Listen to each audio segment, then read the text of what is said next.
Muito bem, senhoras e senhores. Tudo bom com vocês? Eu sou Antônio José e esse é mais um episódio do AJ. Olha só, você tá vendo esse capítulo, esse é o 33 e ainda não está inscrito no canal. Why not? Nesse momento tem um botãozinho ali, inscrever-se, é nele que eu quero que você clique. Vai lá e dá uma clicada nesse botãozinho. Tem um outro botãozinho que tem um desenhozinho de uma sinetinha, você também clica ali e ajuda a gente a levar esse conteúdo para mais pessoas. Hoje nós trouxemos o Paraná para o Rio de Janeiro. Esse cara é muito, muito inteligente, que é uma coisa que falta aqui nessa pessoinha. Ele é um cara formado em administração, são 6 pós-graduações, um mestrado. Ele é um lutador da mídia externa e dono da Outdoor Media. So, ladies and gentlemen, please welcome Alisson Pontarola. Salva de palmas. Que constrangido agora. Torcedor do Coxa. Segundo melhor time do sul do mundo. Segundo melhor time do Paraná. Não, todo mundo. Mas tem uma pergunta, né, que vem depois disso. Qual é o primeiro? Todos os outros. Todos os outros. Nós estamos numa trajetória assim, simplesmente horrível. Domingo agora começou o jogo contra o Corinthians, 1-0, tarde de domingo, chuva em Curitiba, eu caio no sono. Hora que eu acordo, 3-1. Esse é o nosso Curitiba. Obrigado pelo convite, uma maravilha, uma alegria estar aqui, parabéns. É um super prazer para nós estarmos aqui. Eu é que te agradeço você ter disponibilizado teu tempo de vir ao Rio de Janeiro. Trouxe esse menino maravilhoso que é o seu filho. A melhor versão de mim, eu costumo dizer que é a melhor versão de mim. Muito melhor do que você. Alisson, meu amigo, a primeira coisa que eu vou te perguntar, nós vamos falar aqui, não tem regra, eu quero que você solte o carro, seja verdadeiro. Legal. E seja assim, transparente com seu amigo. Você na quadra de tênis, tá o Leozinho do outro lado, o Leozinho Lazarotto. Você ganha ou você perde? Eu tenho... Se tu perder do Leozinho, porra, aí não. Primeiro que eu preciso dizer que ele é meu cliente, né? Então eu já respondo isso de uma maneira muito educada, né? Mas o Leozinho tem que treinar um pouquinho mais. Ele é um excelente tenista, muito bacana. E o jogo entre a gente é um jogo bem parelho, um jogo bem gostoso. Dia ele ganha, dia eu ganho. Ele ganha? Ganha. Pô, já ganhou algumas vezes. Eu achei o Leozinho um atleta muito fashion.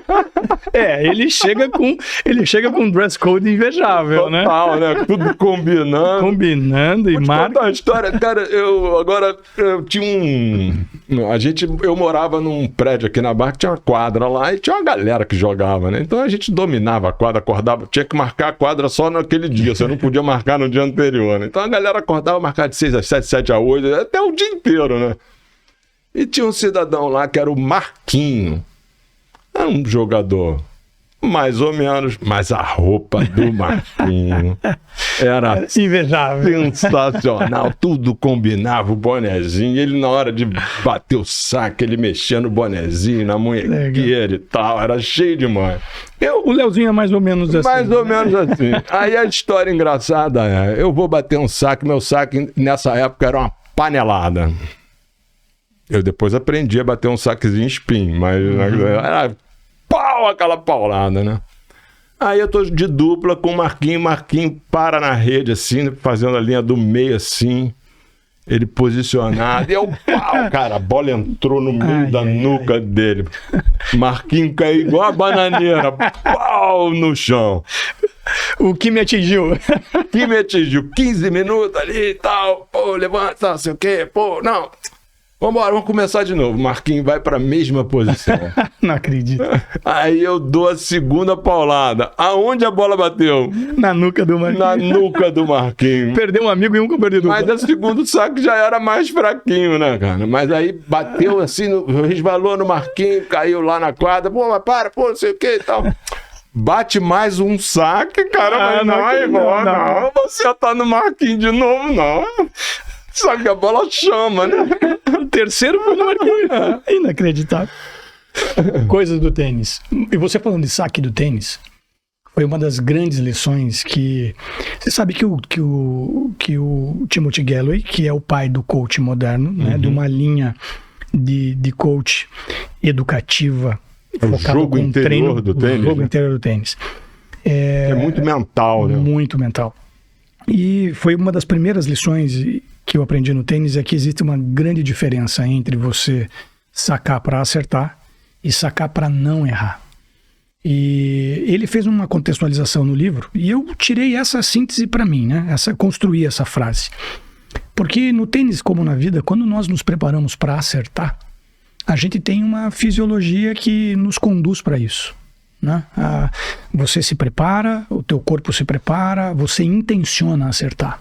E quando você está... e só quem joga tênis entende isso e sabe como é a similaridade disso com a vida, né, Jota? Quando você se prepara para não errar, porque é um momento difícil da partida, é um momento de 40-30, você está num 4-3, você sabe que aquele é o momento crucial da partida, e aí você se prepara para não errar, porque você não pode errar. E você intenciona não errar. O que acontece? Bola na nuca do Marquinhos. Então, quando a gente joga na vida para não errar, a nossa fisiologia, ela vai para uma posição que não é a nossa natureza. A nossa natureza é olhar, caminhar para frente e construir. E essa fisiologia te traz para que você faça algo de uma maneira perfeita, porém protegida. E a melhor maneira de nos protegermos é intencionando acertar. E isso mudou meu jogo. Então o meu segundo saque, ele é... Para não errar. Para não errar, e é impressionante como isso muda. É claro que a gente não acerta o tempo inteiro, mas a hora que você se prepara para não errar... Faz o gestual aí da batida na bola com a mão. Só para... Você quer backhand? Pode ser o backhand, né? Ah, já vi que sabe jogar. Mas você sabe que eu aprendi a jogar tênis na quadra, autodidata. Não tive professor, não tive nada. Eu jogava frescobol, né? Aquela batida plana, chapada, né? E fui pra quadra, uns amigos, não sei o que, aí voleava, fazia o que repetia um pouco do que estava na praia, com uma raquete de madeira, repetia um pouco com uma raquete de tênis. E aí joguei muito tempo... E o meu primeiro saque era, sei lá, cara, ia 200 km/h e era uma paulada, que aí de tanto você bater, ele começa a ter precisão. Sim. E aí eu fui fazer aula. Já jogava um tempo, fui fazer aula. Aí o professor, mas esse saque frigideira aí teu não serve. Você tem que aprender a dar o efeito na bola, que é o efeito, você joga o adversário mais profundo, né? Sim. E aí eu fui treinar saque com spin. Cara, eu passei 1 ano e meio que eu não conseguia nem mais dar a panelada e nem dar o spin. Difícil. Isso foi um inferno na minha cabeça. Mas você foi resiliente, né? Porque continuou. Continuei. Mas é traumático. O tênis Isso foi exatamente o que você acabou de descrever. De você bater para não errar. Porque você vai batendo, e aquilo vai... Aquele movimento, ele acaba ficando mecânico. E o tênis é tão mental. Eu não li esse livro muito legal. do Timothy Galloway. Isso. Eu não li esse livro. Pensei até que você ia me trazer ele de preto de sacanagem. Temos que procurar em um sebo, porque você não acha mais. Minha mulher acha esse livro. Então, minha mulher tem um site de busca de livros. Sim, hoje vai ser legal. E... Cara, o lance mental do jogo de tênis, você muitas vezes... No tênis tem aquele negócio, tá com a geladeira nas costas. Sim. Passou a geladeira pro lado de lá. Sim. Que é exatamente o trabalho psicológico. É a vida. E aí a única coisa que eu aprendi que é o antídoto para esse problema mental é treino. Não tem outro, outro caminho. Sim. É você... Passar pelaquela situação algumas vezes e você consegue sair daquela situação algumas vezes, e sair daquela situação se torna uma crença. Então, né, você recorre à tua memória e você vai lembrar, poxa, eu já vivi isso, eu já saí, eu já consegui sair disso. E quando você sai 1, 2, 5, 8, 15 vezes, você tem a crença de que você vai sair daquilo de novo. E aí você continua a jogar para acertar. Não sei se é isso. Não sei se é isso. Segundo o Galloway o Galloway, eu vou lê-lo. Legal. No meu era assim, eu jogava, toda vez que eu pensava nisso aí que você falou, eu estou no 30, 40, puta, eu não posso errar, eu errava. Eu tinha que jogar solto, me divertindo, sem pensar. O saque, a rebatida. Toda vez que eu tentava... E isso não foi só no tênis, não, viu? Em outros esportes também. Eu joguei outros esportes, assim... eu vou fazer isso quando a bola vier, eu vou fazer isso, fazer aquilo. E dá tudo errado. Você tem que jogar se divertindo, confiante de que você fez o seu treinamento bem feito e que aquilo vai se reproduzir na quadra. Essa é uma chave importante para tudo na vida, né? Eu só vou reproduzir aquilo que de fato eu tenho, né? Afinal de contas, ninguém dá o que não tem ou mais o que tem. Então na quadra não vai ser diferente. E a excelência vem com? A prática. A prática, a repetição. A repetição é importante. Mas me fala uma coisa então, Alisson. Eu tenho te acompanhado, a gente não se conhecia pessoalmente, muito prazer te conhecer, mas eu já tinha o prazer de te conhecer antes da gente se conhecer pessoalmente, porque eu tenho acompanhado. Você faz um trabalho que eu acho muito legal, que você compartilha inteligência, compartilha conhecimento e descobriu uma vocação sua de também disseminar bênçãos, disseminar bondade. Que você é um cara cristão e que faz alguns trabalhos bacanas. Então, antes da gente começar a falar de OH, que é a nossa praia, sim, né, eu queria que você falasse um pouquinho do Alisson, meu mais novo amigo de infância. Que isso fique, né, como talvez um testemunho de algo que por enquanto tem dado certo. Mas eu costumo dizer que meu pai não sabia o que era benchmarking. Mas naquela época tinha uma empresa no sul do Brasil chamada Rodofer. Seu José Linhares era o líder daquela empresa. E meu pai foi visitar o seu José Linhares e da sala do seu José Linhares ele via o pátio. E no pátio ele via um cachorro com um ímã no pescoço. E curioso, ele pergunta para o seu José Linhares por que daquilo, enfim, mas assistindo a cena ele já entendeu o que estava acontecendo, né? Uma das coisas que é comum no nosso negócio, e era muito mais no passado, é que os painéis que vinham para refação no barracão, a gente só aproveitava a chapa. E atrás da chapa a gente tinha um chassi de madeira. E essa madeira se deteriorava. Então, a gente colocava o painel de bruços, como a gente chamava, né? Vinha com uma grande marreta e tirava essa madeira das chapas, né? E o substrato disso eram pregos. E o meu pai começando a vida, a gente vem numa vida... E o Totó ficava andando lá com o ímãzinho, só recolhendo... Aí a ideia genial do meu pai, né? Parece que eu tô vendo uma bolinha de pensamento na cabeça do meu pai, né? Se o Totó do seu Zé Linhares serve para alguma coisa, acho que o Alisson também. E me deu um ímã e voltou com essa ideia, né? E eu começo, literalmente, com um ímã, catando pregos na empresa. E é importante a gente lembrar disso.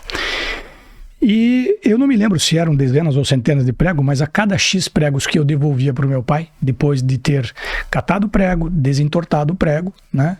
O prego dormia num balde com óleo diesel para que ele pudesse ser reaproveitado. Então imagina como que se desenvolve uma empresa que hoje tem mais de 100 faces digitais, sendo uma empresa que tinha necessidade de desentortar pregos para existir, né? É verdade também que a cada 10 pregos desentortados, um funciona, né? Porque não é muito inteligente desentortar prego porque eles não têm uma... Desculpa aqui, isso é primaríssimo isso aqui, mas bom, foi mal, a gente começou a conversar. Faz parte. Quem sabe faz ao vivo, né? E foi assim, eu começo assim, depois nas diferentes funções da empresa, por bastante tempo fui serígrafo, nós tínhamos uma gráfica naquela oportunidade. E acho que foi uma das minhas piores experiências dentro da empresa. Pior no sentido de ser um adolescente que saía no final do dia sujo de tinta, tinha que passar pelos amigos, né, na rua para ir, né? Tanto é que, né, o meu irmão brinca comigo, né? Poxa, quando você teve oportunidade, a primeira coisa que você fez foi acabar com a gráfica da família, né? Você não gostava, né? E, na verdade, não foi isso, né? Foi só um entendimento de que o nosso core business não é esse, né? Não era ter uma gráfica. Mas naquela oportunidade, quando as coisas começaram, né? E nós estamos falando da gráfica era 1980, 84, você tinha que fazer tudo, né, Jota? Você tinha que... Tanto é que meu avô, que dá origem a tudo, era o artista, era o pintor, né? O pintor era a matéria-prima do negócio. Sim. Hoje, na nossa sala de reuniões, temos uma homenagem a ele. Lá tem a batuta dele, os pincéis dele. E esses pregos... Batuta é aquele apoiozinho que o cara usa para fazer. Exatamente. E essa batuta ele usava para fazer aquilo que ele chamava de recorte das letras. Então o artista vinha, fazia o recorte das letras e os Zé Manés iam fazendo o enchimento, porque né, era o que a nossa habilidade artística permitia, né? Na chapa, com aquele pincelzinho. Na chapa, com o pincel, com o rolinho. Né? Se eu me lembrar, pincel...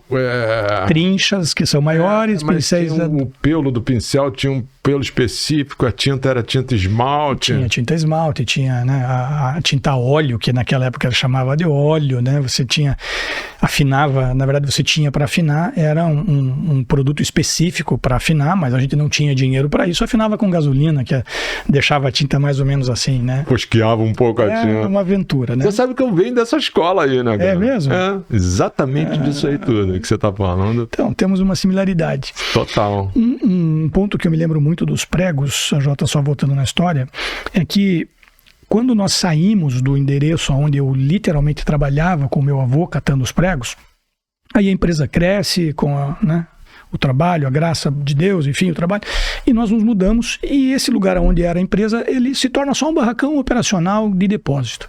E há 8 anos atrás, a gente voltou para lá, porque aí... entendendo o core business no negócio, a estrutura fica menor, né? Meu pai tinha oficina, tinha 12 caminhões, tinha oficina, E eu, quando assumo a empresa, eu olho para o core business do negócio e entendo que o nosso negócio não é ter um caminhão. Eu não sou especialista em cuidar de caminhão, então eu alugo um caminhão, eu tenho um terceiro que tem o caminhão e tem a empresa que é uma atividade meio e que presta um serviço para que a gente chegue no fim. Reformamos esse lugar e no meio da reforma surgem alguns pregos. Eu vou visitar a obra um dia e vejo pregos no chão, as pessoas chutando prego, vendo, poxa, e pego alguns desses pregos.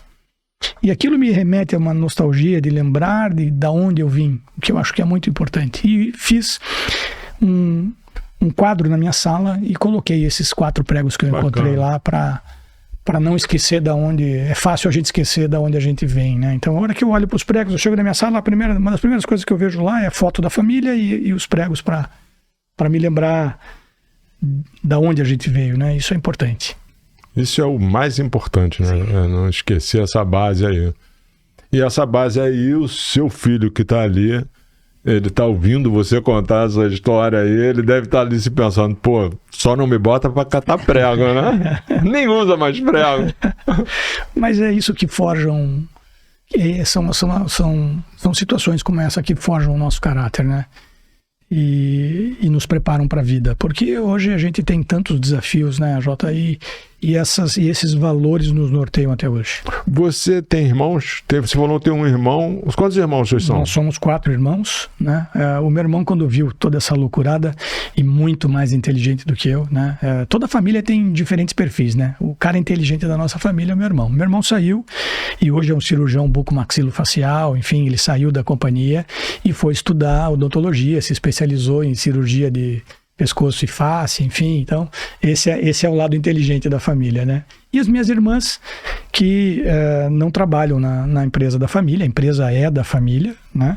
E por uma decisão de profissionalização do negócio, eu fui o único que fiquei na família, mas esses irmãos compõem um conselho consultivo, né? E a gente regularmente tem a nossa condução bem organizadinha, bem profissional mesmo nesse sentido. Tá. Aí o nome dessa empresa sempre foi Outdoor Media? Não.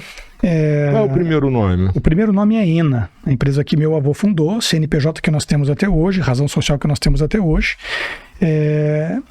E ENA significava Empresa Nacional de Anúncios. Significa, né? E esse rebranding foi você que fez? E esse rebranding fui eu que fiz. Porque foi assim. Com a ENA continua, né? Quando meu pai entra no negócio, a ENA continua. E meu pai cria uma nova empresa chamada UP, que na verdade era UP. Meu irmão estudando inglês um dia, meu pai passa por ali e vê, o que é isso aqui? O que significa isso aí? Up, para cima, pai, tal. E ele monta a Up, né? A logomarca, a primeira logomarca tá lá na sala de reunião, você precisa ir nos visitar. Desenhada à mão pelo meu avô, o layout que meu avô desenhou tá lá, né? Da Up, né?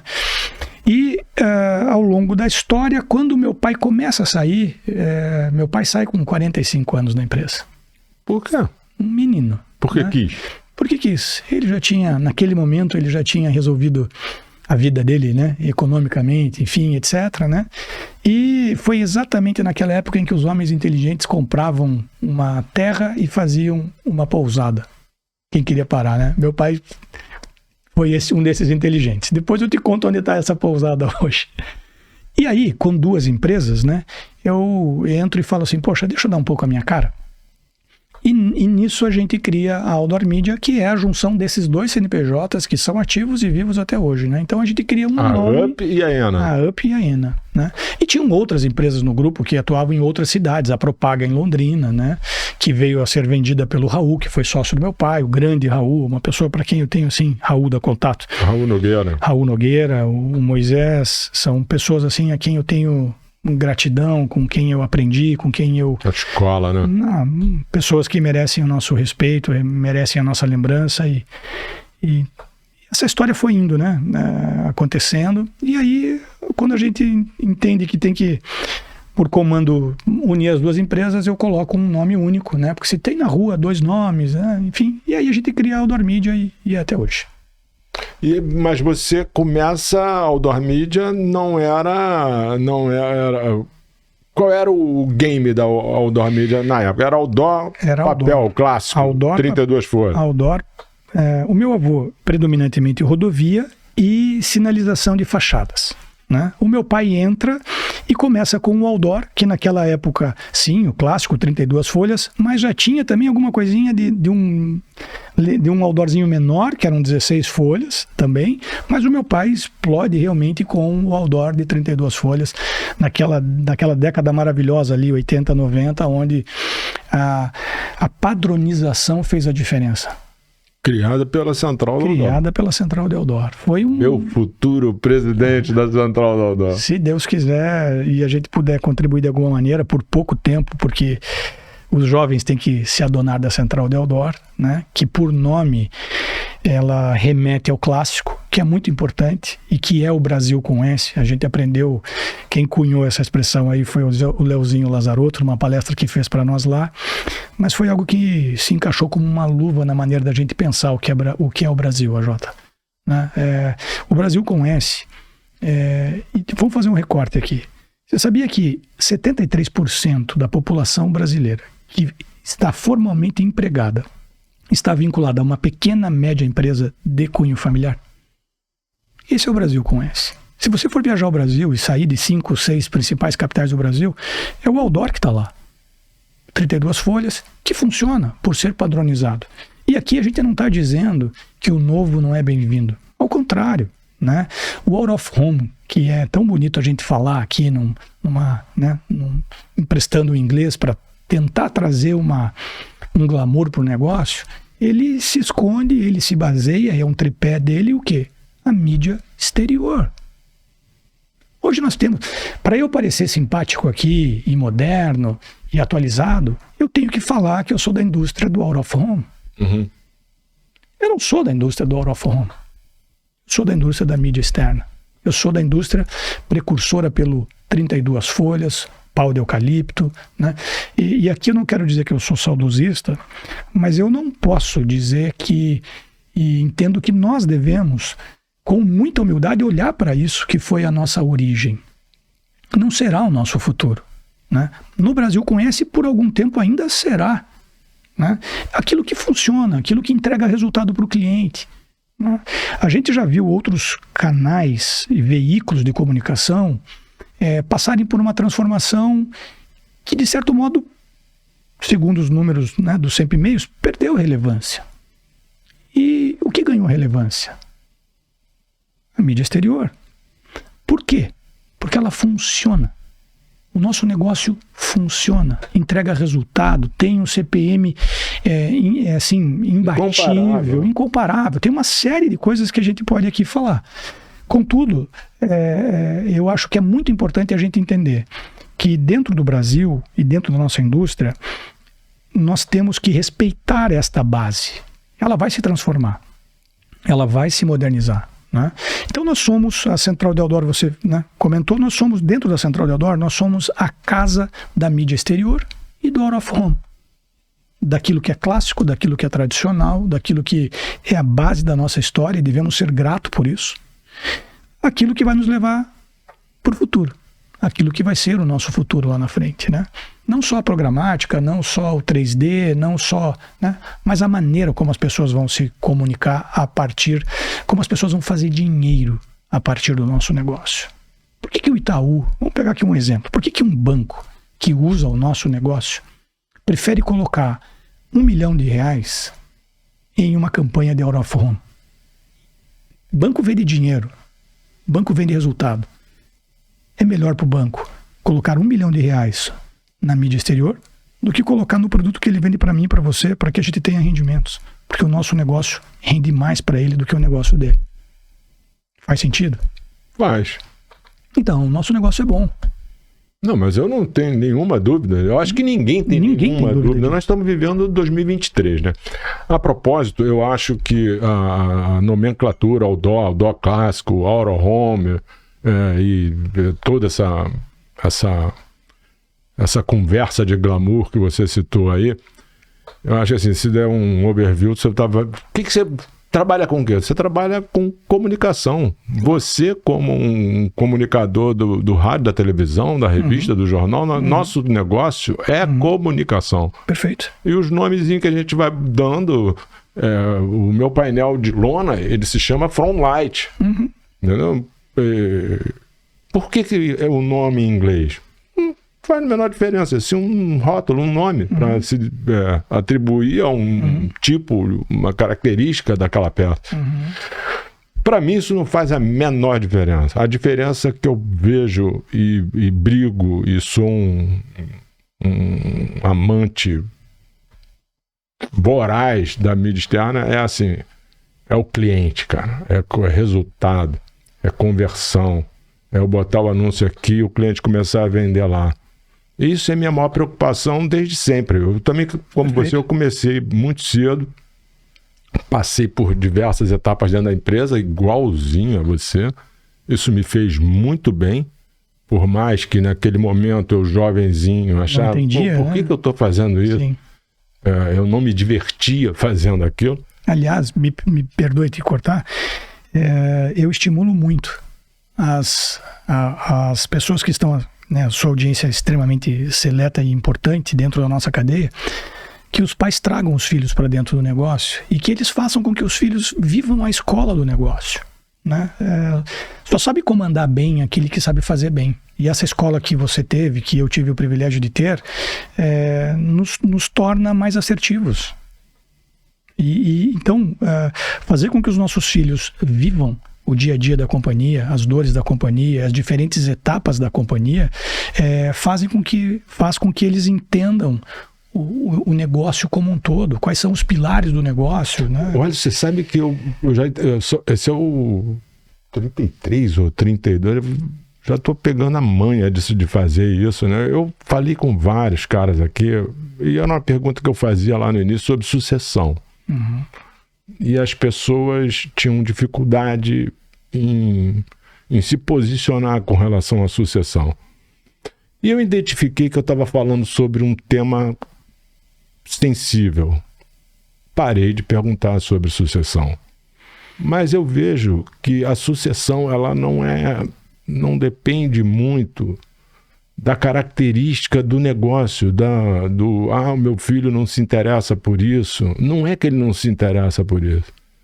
É porque talvez você, pai, não esteja sendo o pai ideal para trazer seu filho, motivar o seu filho a ter interesse pelos seus assuntos. Porque, em geral, os seus assuntos serão diferentes dos assuntos do teu filho. Eu vou te contar uma história. Eu tenho um amigo que tem um filho que hoje já está até adulto e ele não se relaciona com esse filho desde os 15 anos de idade. Ele é muito meu amigo. E esse filho dele começou a fumar maconha. E desde então que ele descobriu que o filho começou a fumar maconha, o único assunto entre eles era essa briga de maconha que não fuma maconha. Então, todo o relacionamento desse pai era em cima disso, uma cobrança em cima disso com o filho e tal. Uma vez a gente estava num restaurante, ele estava lacrimejando, falando sobre essa questão. E eu falei para ele, mas, cara, por que você fala disso o tempo todo? É só o único assunto que você tem com seu filho, é esse assunto? Porque se você não tiver outro assunto que seja bacana com seu filho, não tiver uma vivência com seu filho, não tiver coisas boas, que seu filho tenha vontade de se aproximar de você, ele vai se distanciar de você para sempre. E um dia, cara, vai ser tarde, porque você não vai mais conseguir recuperar esse tempo perdido. Então, na sucessão, cara, eu acho que tem muita gente assim que eu perguntei aqui, bom, e a sucessão? Ah, não, meu filho vai fazer isso, o outro vai fazer aquilo, aquele vai fazer aquilo, ninguém se interessa pelo negócio e o cara acaba definhando. Eu costumo dizer sobre sucessão, Jota, que CNPJ não tem alma. Porém, toda organização gira em torno de uma cultura. Toda organização. Sua empresa, a minha empresa, o seu programa, qualquer empresa, por maior ou menor que seja. E essa cultura, ela é construída pela alma da companhia. Como o CNPJ não tem alma e a companhia é um organismo vivo, você empresta a sua alma para a companhia. E a sua empresa, sim, tem a sua cara, tem o seu jeito. E você aprende a ter uma vida executiva que tem sucesso ou não. A vida executiva pode ser corrigida, né, com o aprimoramento das suas habilidades, enfim. Mas nós temos dificuldade de aprender a ser bons pais na escola da paternidade. E ser um bom pai não significa ser permissivo, não significa ser extremamente restritivo, enfim. Significa emprestar a sua alma para o seu filho.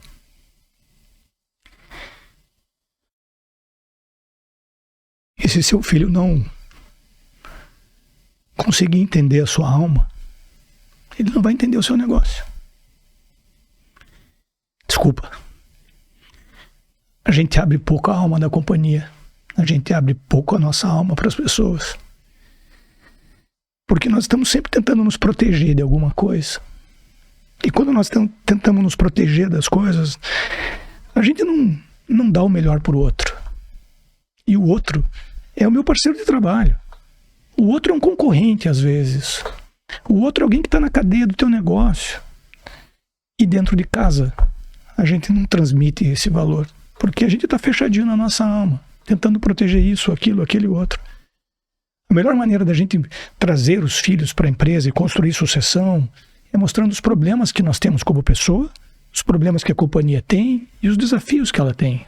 E alguns filhos vão querer continuar naquilo, e outros não. Como foi o meu caso e como foi o caso do meu irmão. A sucessão, ela é marcada por um filho que não quer aquela alma, que não quer aquela essência, né? Então, eu entendo o negócio dessa maneira. E eu não sei o que vai acontecer com o nosso negócio. Eu não sei se meu filho, se um sobrinho, se alguém vai tocar o negócio. Você tem quantos filhos? Eu tenho 2 filhos. Eu tenho a Lorenza, que tem 17 anos, e o Luca, que tem 15 anos.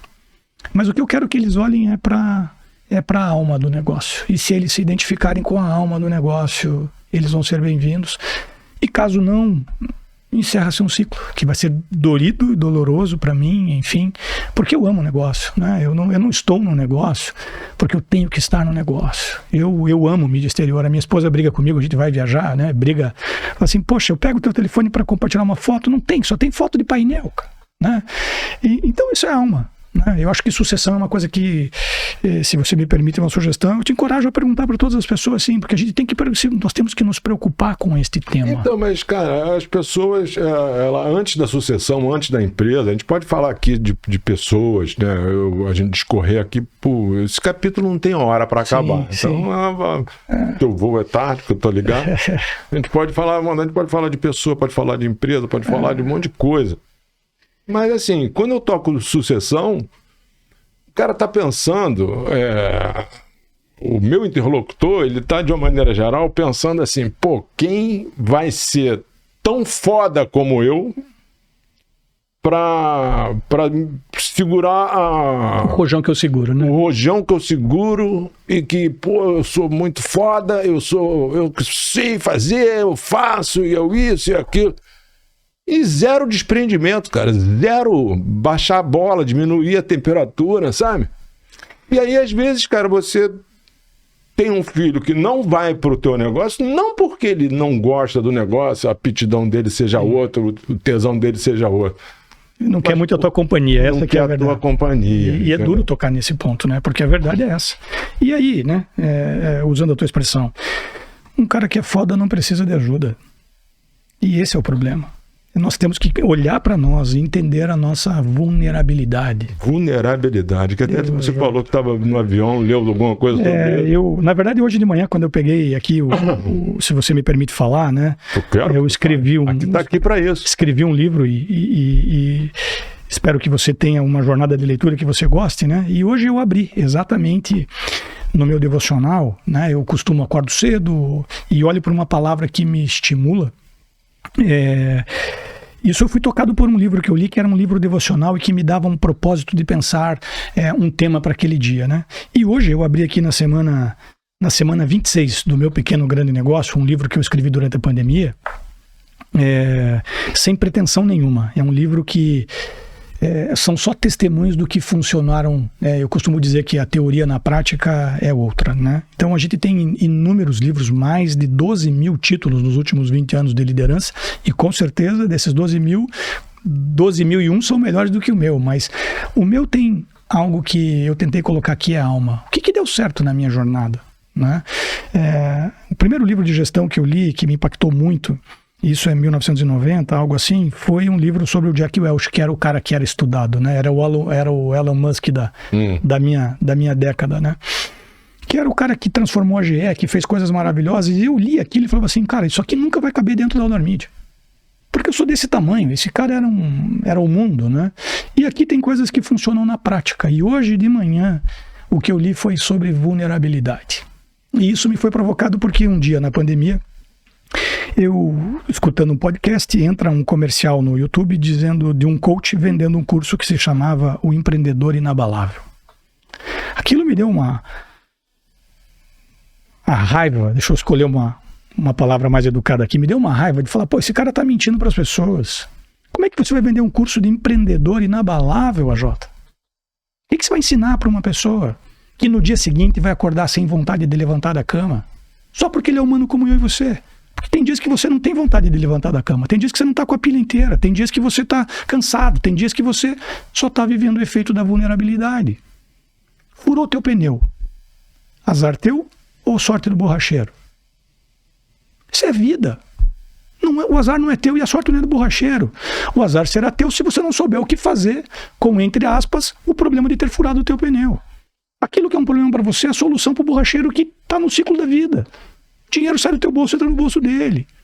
0,40 no tênis, você bateu o saque sem estar pensando em nada, bateu o saque. É isso, nós temos que entender que nós somos vulneráveis. E a partir dessa vulnerabilidade, buscar fortalecer a nossa entrega de alma, o nosso estoque. É na hora que fura o pneu que você vai no teu estoque e tira a reação. Por que as pessoas demoram tanto para enxergar isso, hein? Que dar é muito melhor do que receber. E eu acho que isso só vai ficar mais difícil, AJ, porque eu acredito que nada reflete mais o nosso caráter do que os livros que nós lemos, as pessoas com quais nos relacionamos e os programas que assistimos, os filmes que assistimos, aquilo que nos influencia. E o mundo foi mudado pela imprensa, depois da imprensa o mundo foi mudado pelo rádio, depois do rádio foi mudado pela televisão, depois da televisão pela internet, e agora tem um negócio chamado celular, que mudou a internet. E me parece que o celular e tudo aquilo que ele representa está criando uma geração de difícil relacionamento. Tempos fáceis geram homens fracos. Homens fracos geram tempos difíceis. E só tempos difíceis constroem homens fortes. Então nós estamos vivendo uma geração difícil. E nós estamos vivendo uma geração de qualidade de informação. Vamos voltar lá atrás, como você falou. Antes de Gutinho, o famoso Gutenberg, inventar uma prensa, o conhecimento, como é que ele era difundido? Uma pessoa... Histórias. Uma pessoa que tinha alguma informação, escrevia, outra que conseguia ler, lia para as outras pessoas. No momento que Gutinho descobre uma ferramenta que imprimia aquilo e conseguia reproduzir, essa informação começa a ir mais longe, mais pessoas começam a escrever e mais conteúdo começa a ser disseminado. Sim. Hoje, com essa revolução que é o meio online, todas as pessoas podem falar e se expressar num meio que é comum, onde todas as pessoas estão escutando. Então você atingiu um nível de propagação de informação, e nesse monte de informação cabe a gente voltar na educação para entender o que é uma informação boa e o que é uma informação ruim. Porque assim como tem muita informação boa, também tem muita informação ruim. Sim. A gente vai andar mais 2 passos. A gente vai para o ChatGPT. A gente vai para o Midjourney. Nós estamos começando a criar coisas que não são verdadeiras. A alimentação, o que retroalimenta a inteligência artificial é a inteligência humana, mas também a burrice humana. Então, nós vamos encontrar, quando o algoritmo procurar informações, ela vai encontrar nesse montão de informação e fazer a sua métrica, a sua soma, a sua diminuição, o seu expurgo do que é bom, do que é ruim, aleatoriamente em cima de informação. Isso é bizarro, porque, cara, o que vai chegar aqui para nós? É assustador pensar no que é o resultado, né, por projeção, né, por lógica, né, por extensão, o que é o resultado que tudo isso vai proporcionar. Por isso, hoje eu apostaria as minhas fichas como ser humano em um conceito. Eu acho que o que vai prevalecer ali na frente é algo que acontecer a partir do conceito da elegância. É em cima disso que eu estou construindo algumas coisas novas dentro da companhia, né?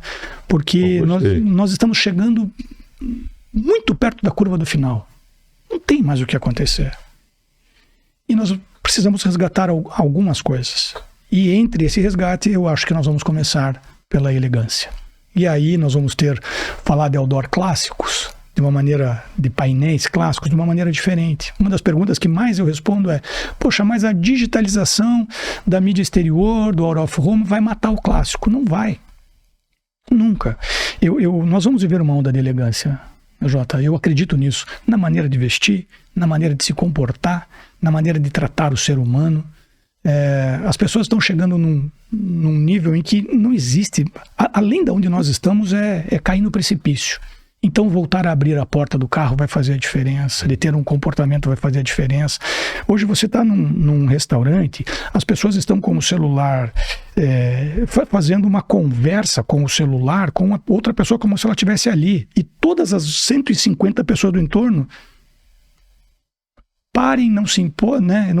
Não me importo com a conversa de vocês, eu vou ficar aqui com o telefone ligado, no som que eu quiser. Isso chegou no nível, chegou no limite. Então a elegância é o caminho. Eu não tenho dúvida disso, e eu, não só como vida pessoal, mas como construção de negócios. Por isso que a minha resposta objetiva é: a digitalização vai acabar com o clássico? Nunca. São comunicações diferentes, né?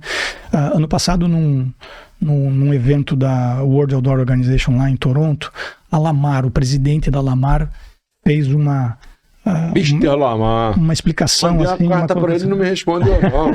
É que meu inglês é ruim pra caramba, né? Eu tenho um canal bom para fazer chegar na mão dele. E depois eu te passo. Porque, cara, o Mr. Lamar, a história dele eu te contei a minha história do meu avô, né, cara? A história igualzinha dele. Eu falei, pô, Mister, a tua história é igual a minha, Mister. E é sensacional. A história da companhia é uma coisa linda, né? Um irmão prefere ficar com o banco, o outro irmão fica com a parede, né, do banco, enfim, aonde foi feita uma propaganda da Pepsi. Foi uma coisa, a história é linda. E ele, basicamente, sendo individualmente a maior empresa do mundo, né, atuando numa única região, né, ele não está fora dos Estados Unidos, mas uma empresa que tem um olhar para o clássico de uma maneira em que a gente tem que recuperar, e é o que vai acontecer. Eu não tenho dúvida. A gente vê algumas comunicações hoje, de algumas ações, de empresas exemplares, empresas maravilhosas, empresas que têm a sua importância na história, empresas que são multinacionais, enfim. Mas desculpa, AJ, você colocar, eu vou aqui me referir ao termo como ele é, certo? Um aplique em uma peça de pequeno formato, e isso ter uma envergadura de repercussão como tem tido. Nós precisamos olhar para 1973, quando meu avô pintava o painel, o painel da Firestone com um aplique da Firestone pintado à mão, num aplique que já era 3D pintado à mão. Então nós estamos fazendo mais do mesmo, voltando à elegância do grande formato ou do pequeno formato, com a adição daquilo que é tradicional. A digitalização vai ter o seu papel de importância? Claro que sim, porque é uma comunicação mais efetiva. Ninguém vai vender um show no tradicional. Você vai fazer 15 dias, uma semana, em 50, 80, 100 faces digitais, e vai cumprir aquele papel para aquele propósito. Mas você vai transferir valor, vai fazer branding, awareness, o nome que a gente quiser dar, no clássico. E isso não vai morrer nunca. Não vai morrer. Mas nunca. Você estava lá no Lamar, em Toronto. Sim. E aí, ele disse o quê? Basicamente isso. Acreditem no clássico. O clássico tem o seu papel na história e tem o seu papel no propósito de comunicação. Você usa. E você está fazendo uma coisa lá, né? Eu estive lá em Curitiba, como eu te falei, em algum momento aí eu tentei fazer uma aventura lá, começar um negocinho lá com um amigo nosso em comum. E eu vi o teu trabalho lá, cara. O teu trabalho é sensacional. É um espetáculo. E assim, vem de uma tendência dos principais players aí do planeta de trazer design, trazer conforto. Você falou agora a palavra elegância, ela encaixa completamente nisso que eu estou dizendo agora. Elegância, tuas peças são lindas. Eu não consigo aqui na minha cidade te copiar. Eu tenho dificuldade para te copiar. Eu tenho dificuldade para pensar numa forma de te copiar, e eu tento isso há muito tempo. Não é de hoje. E aí eu queria que você falasse sobre esse caminho da Outdoor Media, de buscar uma forma diferente de comunicar. Que hoje você não está só com uma placa. Você está, tua peça ela se encaixa numa paisagem, ela traz um conforto visual, um conforto até, vamos dizer assim, emocional o negócio lá da Praça do Pet. Cara, foi um trabalho brilhante o teu trabalho. Jota, nós começamos com essa ideia, Jota, há quase 18 anos atrás, onde nós fizemos o primeiro jardim na frente de um outdoor. Eu sou uma pessoa muito pudica e eu penalizei a Outdoor Media nesse sentido, da gente não... Eu sou muito ruim de marketing, essa que é a verdade. Eu sou um italiano tradicional, sabe? Que, vamos fazer, vamos deixar o reconhecimento. E vieram outras pessoas que não fazem tanto, mas têm uma qualidade de marketizar muito maior do que a nossa. Mas a essência disso é o quê? Eu tenho o privilégio de estar em uma cidade que entendeu como que as coisas têm que acontecer. Então, os nossos players, co-irmãos, né, são concorrentes só na hora em que o dinheiro está na mesa. Mas depois, em Curitiba, existe um alinhamento muito importante entre as empresas. E nós conseguimos construir um código de conduta, principalmente naquilo que se refere a como ocupar o espaço urbano. Né? E isso fez a diferença. E esse é minha fala contínua para todo mundo. Nós temos que ser autorregulados.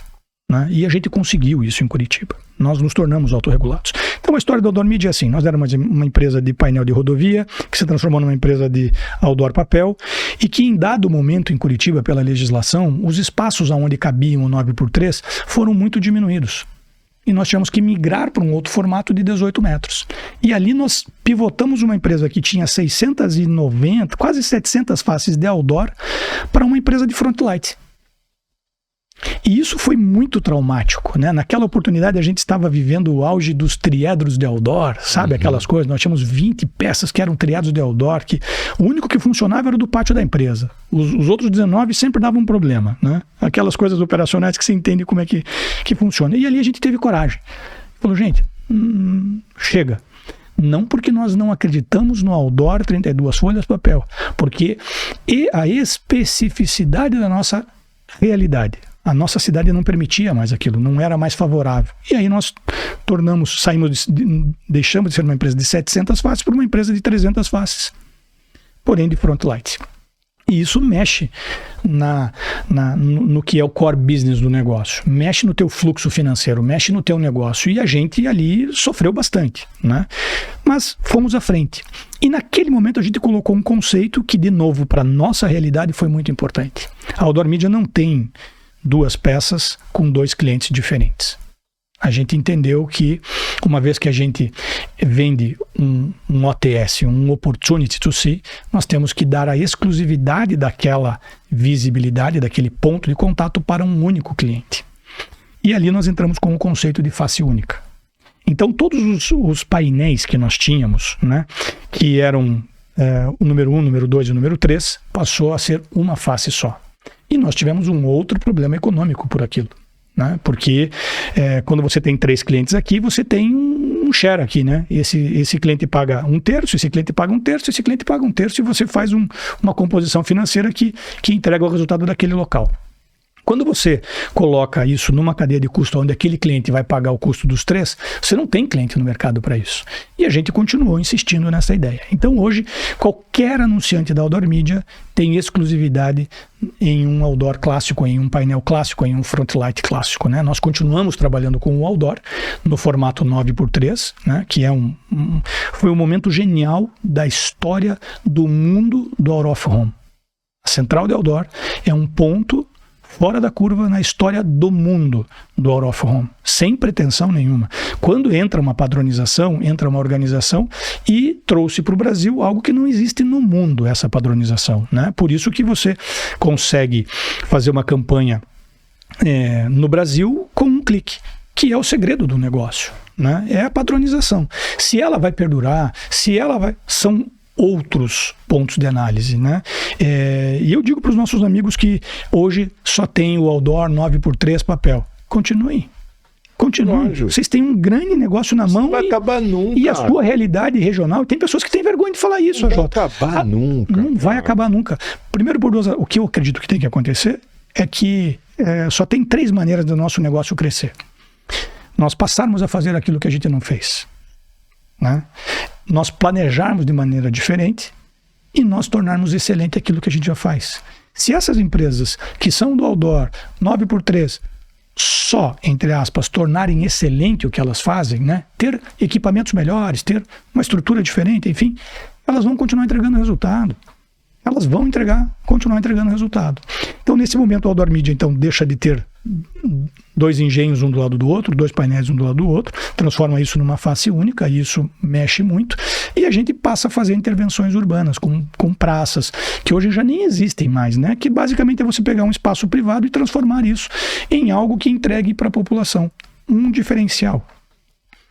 Aqui eu quero pedir licença para fazer uma emenda numa fala, né? As pessoas falam muito, poxa, mas o que vocês devolvem para a sociedade? O que vocês devolvem para a sociedade? Essa é uma pergunta que nós temos que fazer para qualquer empresa. O que uma rádio devolve para a sociedade? Tem um conjunto de coisas que eles devolvem. Entre eles, informação, prestação de serviço, enfim.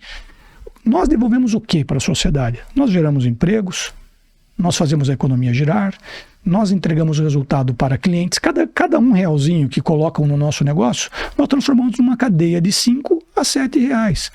Nós entregamos para um cliente a oportunidade dele fazer a divulgação do seu negócio em um veículo extremamente efetivo e acessível. Você pode fazer um outdoor e ter uma comunicação ótima. Por que nós estamos na era em que todo mundo tem que devolver alguma coisa para a sociedade? Essa pergunta, você sabe onde nasce essa pergunta, né?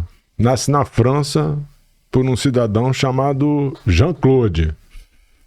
Jean-Claudinho, gente boa, pô, manda muito, manda no mundo.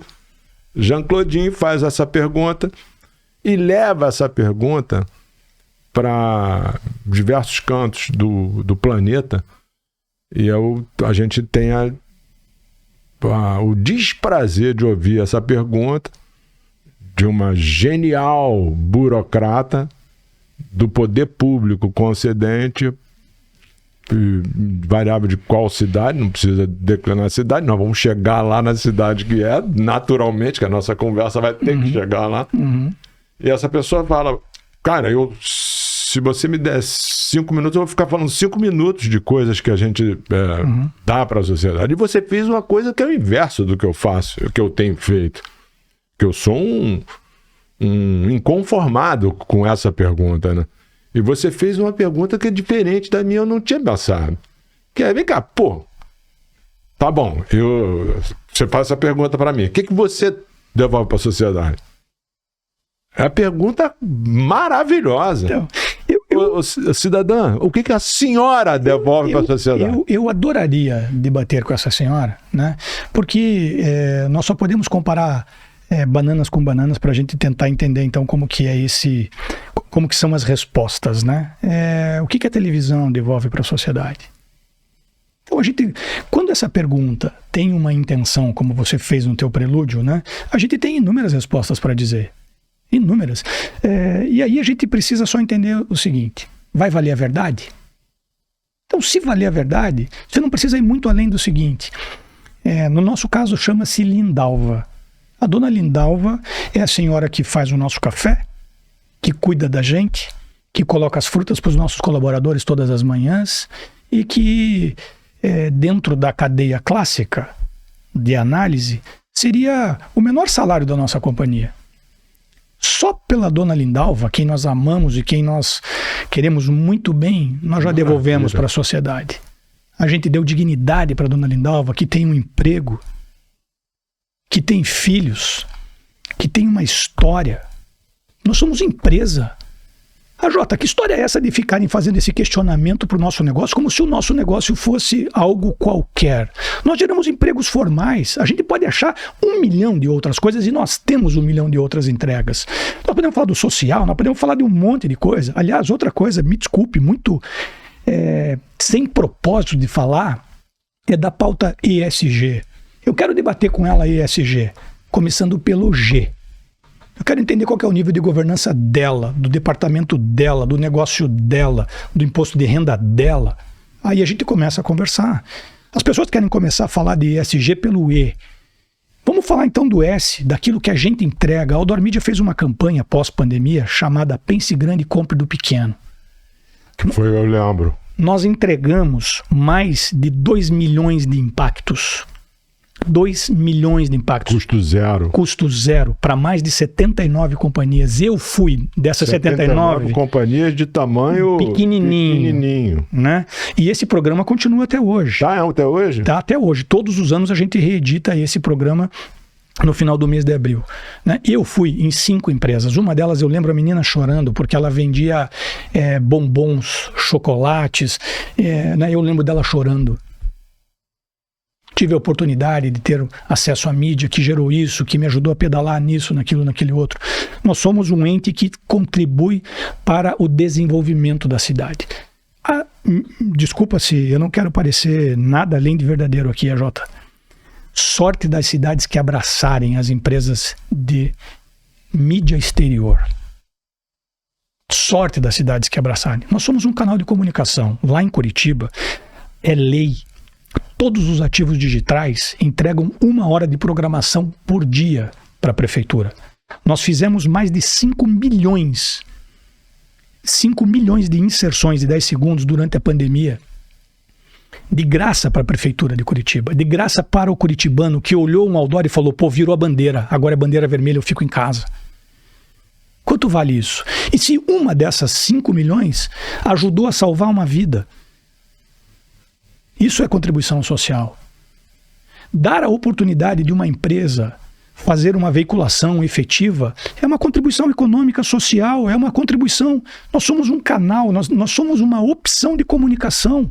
Qual é a opção de comunicação que a sua empresa tem? Ela tem o rádio, que é maravilhoso, ela tem a televisão, que é maravilhosa, ela tem o online, que é maravilhoso, e ela tem a mídia exterior, ou o out of home, que é maravilhoso. Nós somos maravilhosos.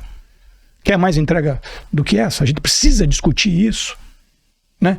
Outras companhias que têm entregas que também são maravilhosas, né? Que contribuem com o mobiliário, que contribuem com isso, com aquilo, com aquele outro. Ótimo, ótimo.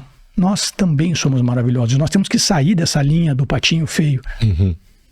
Nós não podemos cogitar isso. Né? Então, eu estimulo as pessoas a pensar nisso. Eu vi uma frase tua, deixa eu lembrar a frase. Em todo mundo, sim. São Paulo, não. Como é que era o negócio? Existe esse registro, esse domínio, porque é uma discussão que... Isso virou um domínio? Virou um domínio, né? A frase é, no mundo sim, em São Paulo não. Por quê? Eu não sei se eu vou ver, AJ. Eu não sei se você vai ver. Vai ver que eu vou te dar uma notícia agora. São Paulo não vai ficar sem grandes formatos. Vou te dar uma notícia agora, não sei se você já está sabendo. Eu vi hoje alguma coisa ali que me cutucaram. Botei lá de manhã, viu lá? Cara, essa inquietude nossa, eu vejo no teu olho esse brilho, porra. Cara, você é de Curitiba, mano. Eu sou do Rio. Nós temos o mesmo ímpeto de ajudar os caras lá. Pô, velhão. Se você fechar o olho para uma realidade, nós vamos ter que esperar, você que eu digo, sim, você poder, você, sim, que está lá, nós vamos ter que esperar você passar. Vai demorar, isso aí não está ajudando em nada para nada. Levanta a cabeça e olha em volta de você. O que está acontecendo? Vamos sair dessa narrativa, dessa conversa que foi criada. Tentou-se fazer isso nos grandes centros, nas grandes capitais. Não sei se na tua Curitiba. Curitiba são 3 milhões de habitantes, né? A grande Curitiba, 3 milhões de habitantes. Mas isso tentou se fazer em todos os lugares para que acontecesse uma espécie de um canibalismo de empresas do mesmo setor. E a gente começou conversando, cara, sobre boa vontade, sobre dar antes de receber. Então, assim, não entendo uma empresa que chega... Eu brinquei aqui outro dia, os caras ficam tirando onda, mas estão jogando basquete. Fomos campeões do campeonato de basquete jogando contra não. Sim. Porra, cara, qual é a vitória que você tem? Nenhuma. Sua vitória é pífia. Nenhuma. Pô, você tinha que chegar. Beleza, você ganhou lá o mobiliário. Você não tem que fazer um esforço sequer. Se você não quer ajudar, show, beleza. Mas você não tem que fazer um esforcinho sequer para atrapalhar. Jota, eu costumo dizer o seguinte, eu respeito profundamente essas companhias. Elas têm o seu mérito e a gente tem muito a aprender. Né? Eu vou tirar o foco, tem muito a aprender. Eu vou tirar o foco disso e vou colocar em algo que eu particularmente acho que é maior. São Paulo é maior. São Paulo merece. Tem uma coisa clássica que todo mundo vai falar, e todo mundo que falar isso está 101% certo. Quem conhece a história da Times Square sabe um pouquinho do que a gente está falando. Forma-se um consórcio chamado Times Union para resolver um problema social de segurança pública e de limpeza. Aquilo era um gueto problemático. E um consórcio se une e fala o seguinte: vamos levar segurança e limpeza para esse lugar. Como é que nós vamos pagar essa conta? A mídia vai pagar essa conta. E nós precisamos lembrar de uma coisa, que aquela muvuca toda, 2/3 dela está na contramão, meu irmão. A mídia está na contramão. Não é uma mídia de fluxo de rua. Ele virou um distrito de mídia. E esta ideia se torna no ponto turístico mais visitado do mundo. Tem uma briga, né, entre Torre Eiffel e a Times Square. São Paulo merece. É um problema social. Nós temos uma solução para um problema social, onde você leva a luz. O que acontece quando você leva a luz para qualquer ambiente? Organização, limpeza. Então, eu volto a te dizer, tomara que você esteja certo e eu errado. Eu não sei se eu vou ver. Vai ver. Mas São Paulo merece, e São Paulo vai ter, porque São Paulo vai chegar a algumas conclusões da necessidade que só a gente pode entregar. Alisson, isso vai acontecer agora. Essa é a boa notícia. Esse é o breaking news. Isso vai acontecer agora. Escreve aí e eu já fico devendo uma costelinha de ripa se eu tiver errado. Isso aí da revitalização ali da Zona Central, isso vai acontecer agora. Agora, tem outra coisa que vai acontecer, que em algum momento, eu vou falar tanto, que alguma hora alguém vai ver e vai descobrir, cara, São Paulo não é a Avenida Paulista. Sim. São Paulo é grande. São Paulo são 30 milhões de habitantes. Um estado imenso, uma cidade imensa. Em algum momento as pessoas vão ver que São Paulo, você tem que dividir isso em maior número de empresas participantes, chamar os paulistas que estavam lá antes de tudo acontecer e dividir, realocar esses lotes de uma forma diferente para que, Taboão da Serra tenha mobiliário, tenha... A gente tem que responder, né, Jota, você fez a pergunta do slogan, né? No mundo sim, em São Paulo não, por quê? Né? Quando a gente fala de no mundo sim, você pega os principais cantos do mundo, né? Eles têm o impacto da mídia exterior de grande formato, do out of home de grande formato, né? E indo além, onde você está falando de pontos estratégicos, né? São Paulo é um mundo. Eu queria dar o crédito agora para o projeto que é do CPEC São Paulo, e alguns anos atrás eu vi o potencial de arrecadação só em taxas que o projeto oferece, é algo assustador. Então, em algum momento isso vai ser discutido. É importante a gente fazer um corte aqui também e dizer o seguinte, né, AJ, que haviam excessos, haviam erros, haviam, certo? Mas o que aconteceu em São Paulo foi algo semelhante a você ter um problema na sua unha do seu dedo mindinho e você cortar a tua mão inteira para resolver esse problema. Exatamente. Né? E esses excessos de São Paulo se fazem presentes em algumas outras cidades e você tem audiência e autoridade para isso, que sirva de alerta para que as empresas busquem autorregulamentação, busquem uma conversa, busquem uma legislação que seja forte. Nós nos assustamos demais há 20 anos atrás em Curitiba com aquilo que estava colocado na mesa como uma nova regra. E aquilo que parecia o fim se tornou o começo de algo que é exitoso. Nós temos problemas em Curitiba. muitos problemas em Curitiba, porém vencemos, passamos por fases assim gigantescas e tudo isso começou numa interlocução profícua com a municipalidade. E é importante a gente também dizer o seguinte: quando existe uma proposta sincera, honesta, responsável, o município vem ao encontro. Né? Nós fomos amparados por pessoas espetaculares em Curitiba, né? Naquele momento da principal discussão, Luiz Fernando Jamur era o secretário do urbanismo, né? Uma pessoa firme, forte, mas com um plano na cabeça. Né?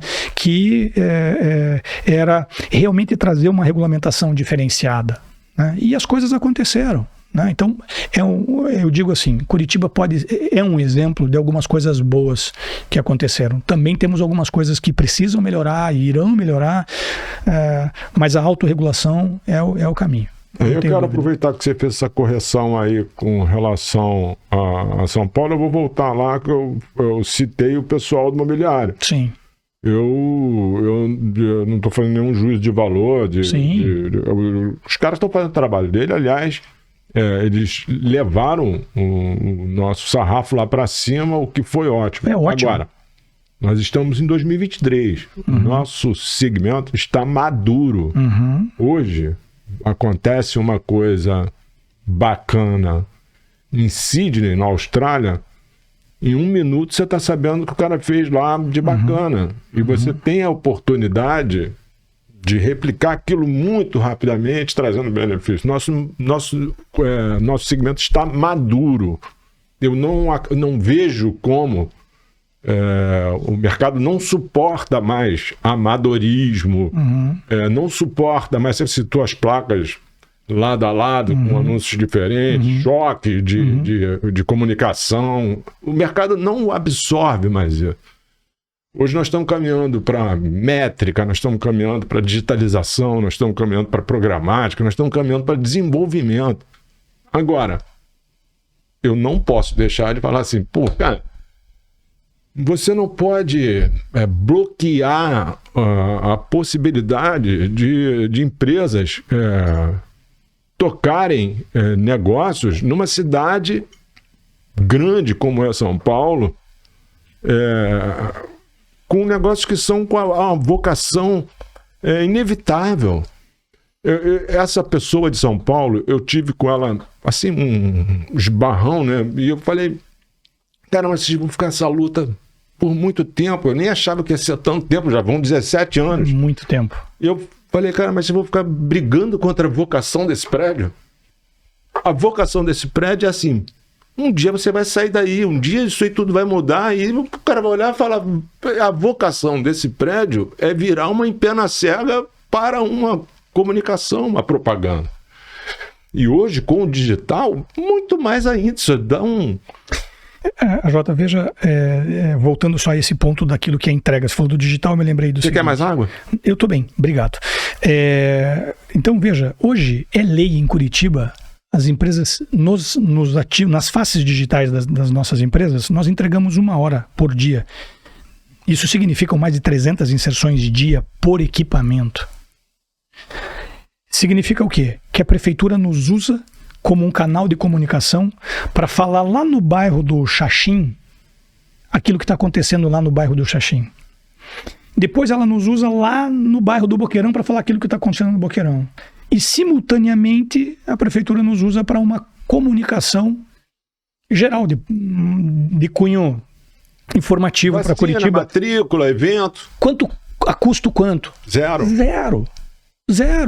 Ou seja, nós somos solução também nesse ponto. Nós não estamos indo na porta da prefeitura pedir dinheiro para o nosso canal de comunicação. Nós estamos levando comunicação sem custo para a prefeitura, efetiva. Né? E isso tem valor. Uma entrega social. Só mais uma entrega social. Só mais um porquê de nós existirmos. Né? E você falou da empena da vocação do prédio. De novo, quero ficar com a tua crença. Né? Nós veremos. É uma luta que o grande formato, chamemos como quisermos, né? Vai vencer. vai vencer a médio, longo prazo, porque São Paulo merece, todas as capitais, todas as cidades merecem ter uma comunicação efetiva, né? Nós somos um canal de comunicação com as pessoas, nós somos não só comunicação, né, Jota? O que você sente quando você olha para uma comunicação muito bem feita? Nós estamos com um layout em Curitiba agora, do lançamento de um prédio, do fundo verde, assim, e a estratégia foi focada só nos grandes formatos, que é uma obra de arte.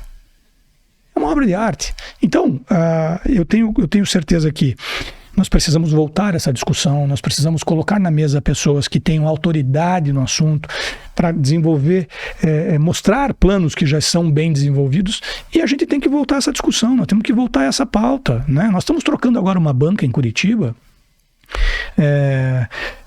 outra intervenção social, nós estamos trocando uma banca em Curitiba, né, que é um ativo público, está ali né, onde o jornaleiro está dentro com chuva na cabeça, Jota.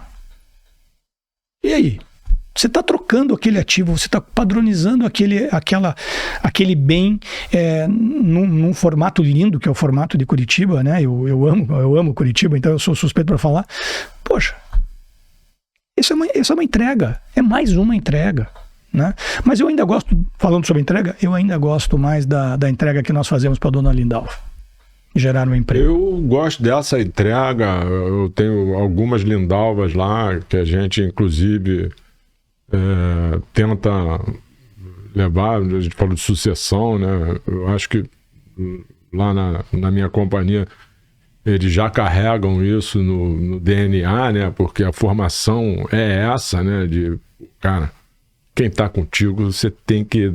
Não pode ser uma pessoa que você não sabe o nome. Você tem que ser a Lindalva, você tem que saber que o cachorro dela se chama Pipoca, você sabe? Você tem que estar perto da pessoa. A pessoa tem que estar perto de você, a pessoa vai, chega. Mas tem a dona Alzira, que mora num prédio e ela tá subindo 7 andares de escada, velho. Porque o elevador tá quebrado. E o prédio não tem dinheiro para consertar o elevador. O prédio está com o elevador quebrado. Isso existe, tá? Sim. Isso existe. É o que eu estou falando. Sim. Nome, e vou dizer lugar, Paulo de Fronten. Porque é uma pena, porque o decreto, feito um decreto, não foi nem feito lei, foi feito um decreto, aí o poder público vai, autua e fica em cima e tal. Hoje aquele prédio, aquela senhorinha sobe 7 andares de escada e desce 7 andares de escada, com compra de supermercado, sem compra de supermercado. E isso existe. Então, se existe uma Alzira, existem inúmeras. Inúmeras. E a gente tem que mudar isso. Agora, vamos lá. Você é um cara cabeça muito boa, brilhante, e eu queria falar contigo sobre um dispositivo que era ele traqueava o Wi-Fi, que... Legal. Era Everywhere. Otto é seu sócio, Otto me abandonou. Porra, Otto. O Otto me foi apresentado há... Era um Wi-Fi tracking, né? 25 anos atrás, talvez, por um primo, né? Era um menino, tinha cabelo, né? O Otto é um cara genial, foi gestor comercial da Outdoor Media por muito tempo. Não tá mais lá. Não tá mais lá. E hoje muito se fala de programática, né? Espero que a gente não entre nesse tema, porque talvez eu não tenha as melhores informações sobre programática, porque eu acho que nós não temos que falar de programática ainda. Explico depois por quê. Mas, enfim, nós entendíamos que nós precisávamos mudar a maneira de vender o nosso negócio. Como que a gente vendia o nosso negócio? Ponto, naquela rua, uma lista, enfim, Falei, cara, mas qual que é a nossa entrega? E o Otto, né, como diretor comercial naquela oportunidade, tinha a missão de procurar e resolver esse negócio, e aí, de alguma maneira conspiratoriamente divina, uma companhia liga para nós, uma startup liga para nós, procurando um apoio assim, assado. O Otto chega para mim e fala o seguinte: esse cara aqui atirou num coelho e matou uma galinha. Ele desenvolveu um sensor que capta o MAC address do celular e rastreia isso para o ponto de consumo. Do celular. É o MAC address, é a impressão digital do celular, a grosso modo. Do Wi-Fi. Do aparelho. Do aparelho. Já tecnicamente explico isso. Aquele aparelho, está rastreando o aparelho com o Wi-Fi on. Aí o Otto, por análise lógica, pensou no seguinte, falou, poxa, legal, se eu individualizo esse cara, eu sei quantas vezes esse cara passou na frente do meu painel, e aí nós vamos para um conceito básico. De frequência. O que é audiência e o que é impacto. Otto, genial, dá sequência, vamos embora. E aí nós adquirimos parte dessa companhia, criamos a Everywhere, o Otto se desvincula da Outdoor Media e vai tocar esse projeto.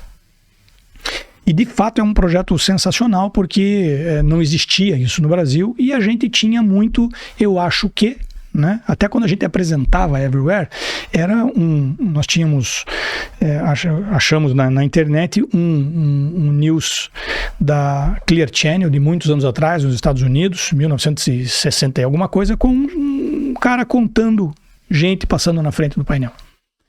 E ali a gente acredita que então deu um novo sentido para as coisas. A gente, a partir de uma maneira não respeitando todas as normas de LGPD, a gente passou a rastrear smartphones. E quando a gente começou a rastrear os smartphones, a gente entendeu como é que era o comportamento, a jornada daquele smartphone nos nossos diferentes pontos que estavam monitorados. Então nós pegamos e colocamos sensor em todos os nossos outdoors digitais, em todos os nossos painéis digitais, né? Só os digitais. Por que eu falo outdoor digital? Porque lá atrás, há 11 anos atrás, quando nós colocamos o primeiro, era outdoor, né? Falou, poxa, então para a gente não perder a sequência de estar vendendo outdoor, agora o nosso outdoor é digital, né? Mas então vamos falar de LED, vamos falar de... Né? Whatever, né? E aí a gente, então... O primeiro sentimento, AJ, que nós tivemos... Quando a gente entendeu aquilo, e os primeiros números que o Otto me trouxe, eu falei, pô, Otto, esse negócio não funciona. Isso aí não é verdade, cara. Como não? Aí começamos a fazer testes. Fizemos um teste dentro de casa, literalmente dentro de casa, monitorando os nossos smartphones dentro de casa, enfim. Por que os números me assustaram? Porque era muita gente, AJ. Era muita gente, era muito impacto nas mesmas pessoas. Uma frequência alta, 4, 5, 8 vezes. E aí, o meu sentimento, eu lembro como se fosse agora, foi de muita vergonha. Porque a gente não tinha conseguido até aquele momento transmitir o valor que o nosso negócio tinha. Peraí, se nós estamos falando nós estamos falando neste ponto aqui, com 400 mil pessoas diferentes em 30 dias, com uma média de impacto 3,7, desculpa, é muito resultado, olha o CPM disso, enfim. E aí a gente entendeu que tinha um grande negócio na mão. E o Otto sai para tocar esse negócio, criamos uma empresa, um novo CNPJ, enfim, com novos sócios.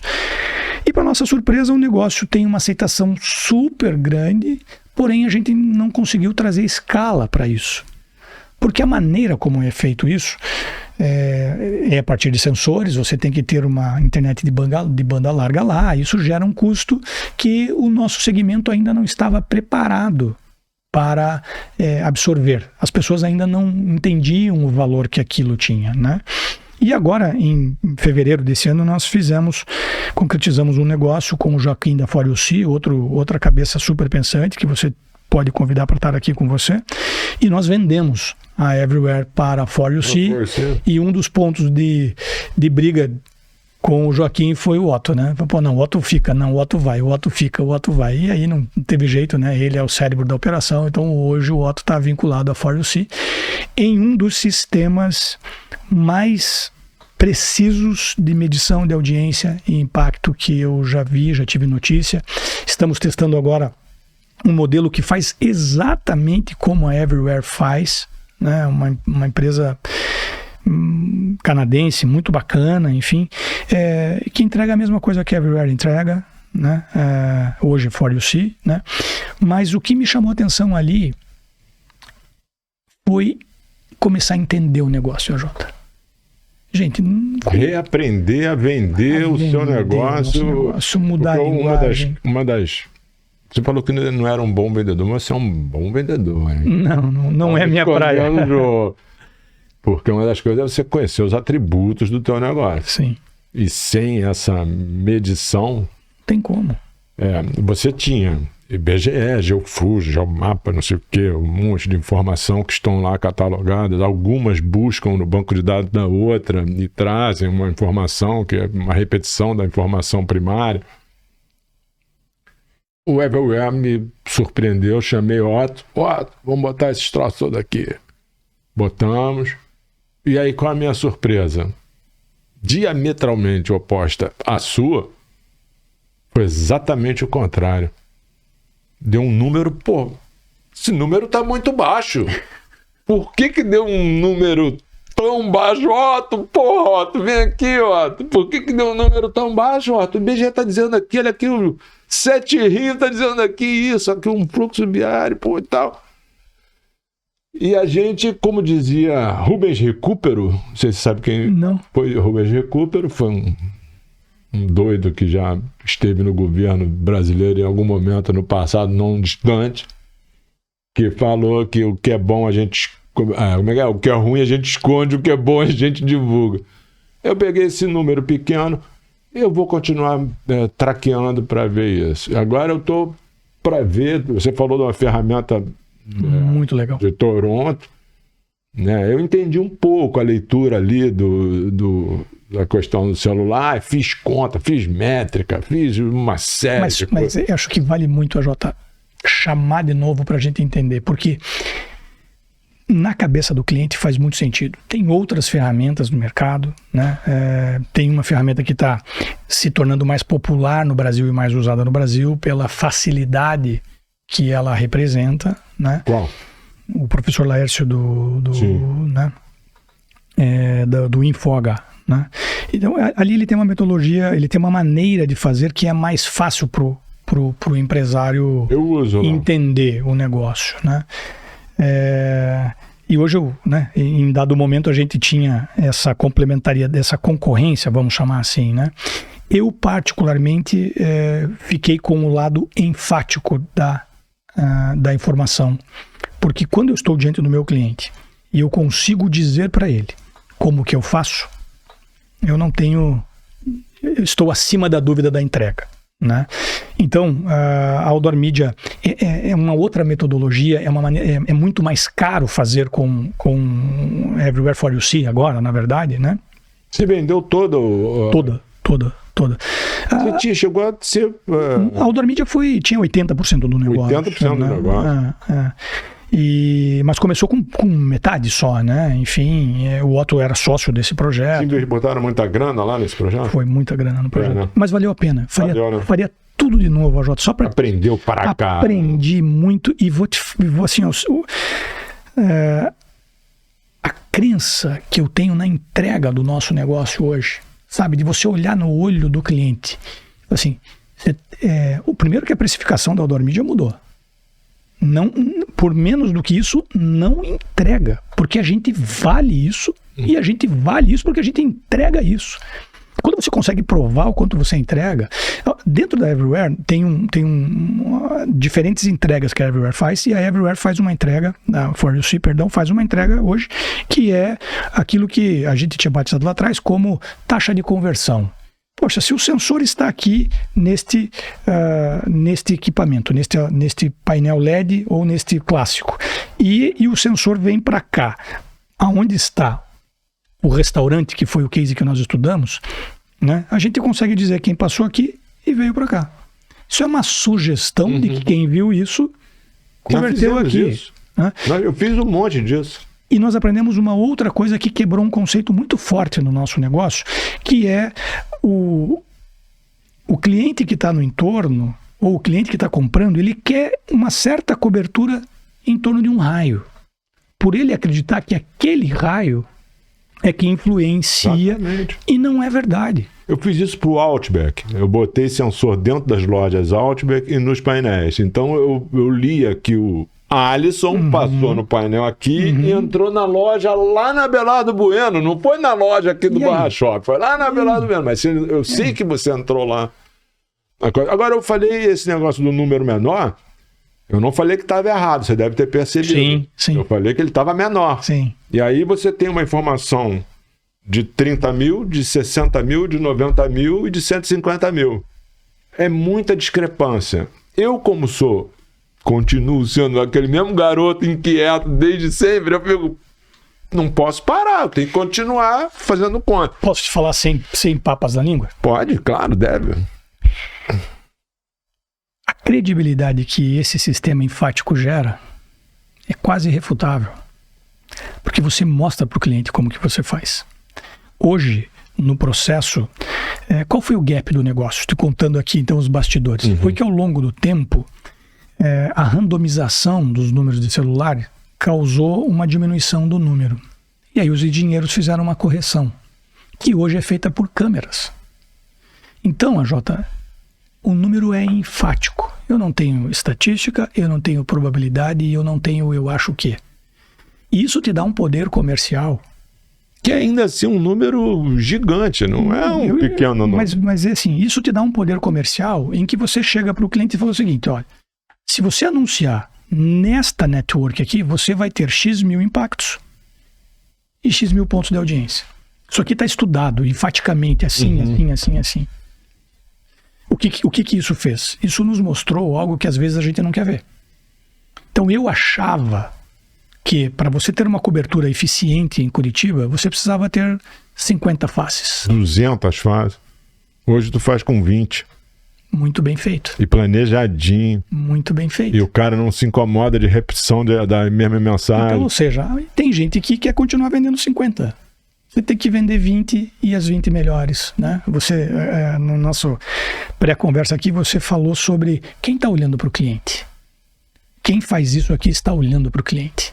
Porque você sabe o que você está vendendo e você prova o que você está vendendo, né? Eu não sei, a Outdoor Media tem a felicidade de ter raríssimos clientes que nos compram e não nos compram mais. Nós somos... o nosso negócio é recompra. São pessoas que nos compram e que têm resultado. Pessoas que nos compram e que têm resultados. A gente então está aprendendo a fazer. A Outdoor Media está preparando mais uma pivotagem de negócio. Não pivotagem, mas uma remodelação de parte do nosso negócio baseado totalmente em cima daquilo que esse negócio entrega para o cliente em termos de audiência.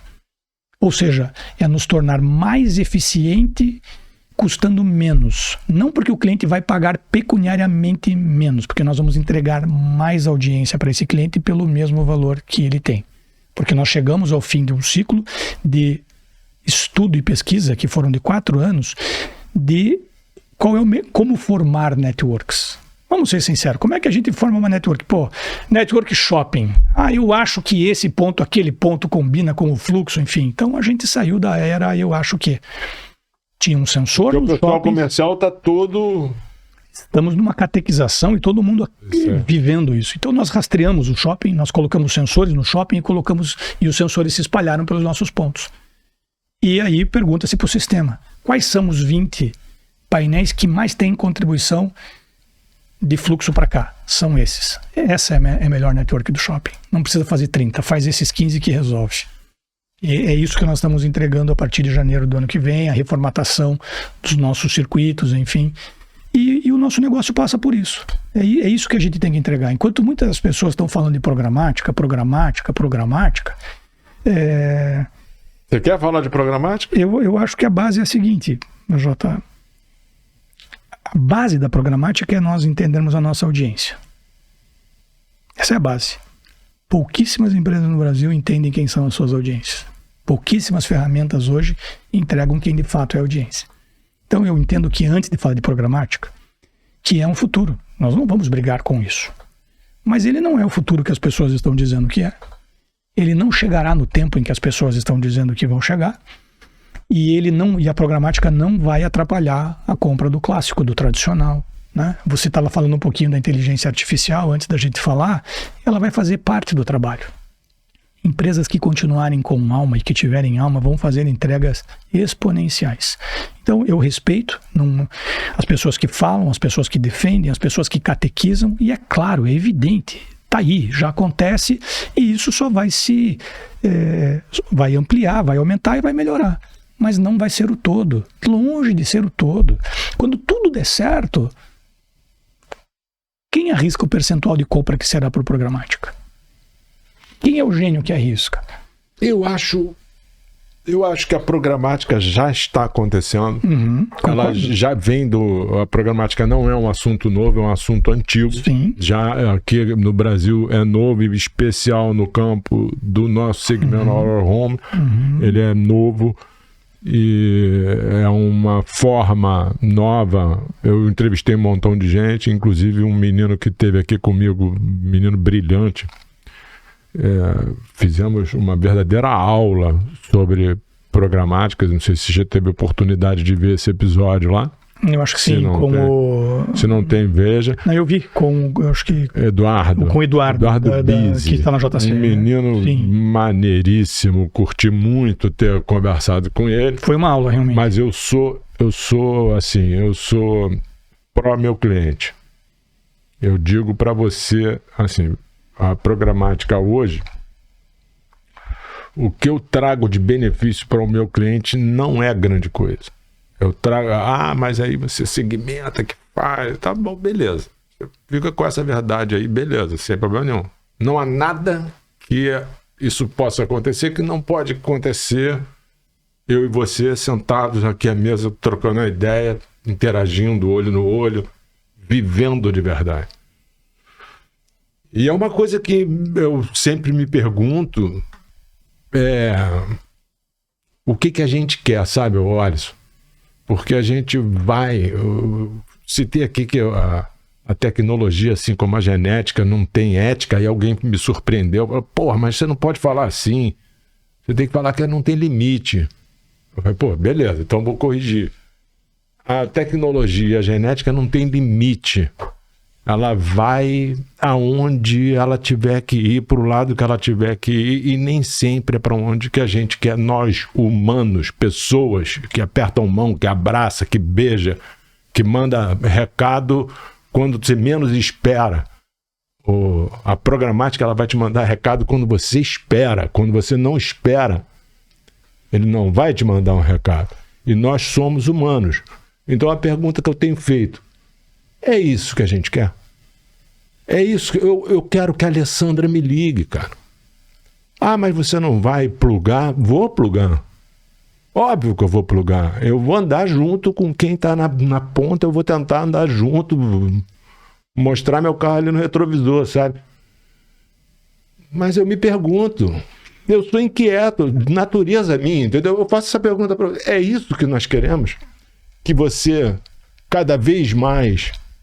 em vez de pegar o telefone... Você falou aqui da pessoa que senta numa mesa de restaurante. É capaz de ter o absurdo da pessoa sentar com a própria mulher do outro lado e falar com ela pelo WhatsApp. Nós estamos criando distanciamentos. Nós não estamos falando, né, Jota, que a programática não vai acontecer e que ela não vai ser importante. Né? Não é isso. Todos nós sabemos que sim, mas eu concordo com você. Porque as pessoas, elas se preocupam em ser... cool e pop. O que é cool nesse momento? O que é legal falar nesse momento? Nesse momento é legal falar de programática, bacana. As pessoas têm que entender que isso vai rodar numa base. E as pessoas que estão falando, muitas das pessoas que estão falando de programática, diferente do Eduardo, por exemplo, que vem e te mostra aquilo que está acontecendo, traz informações, enfim, é tendência.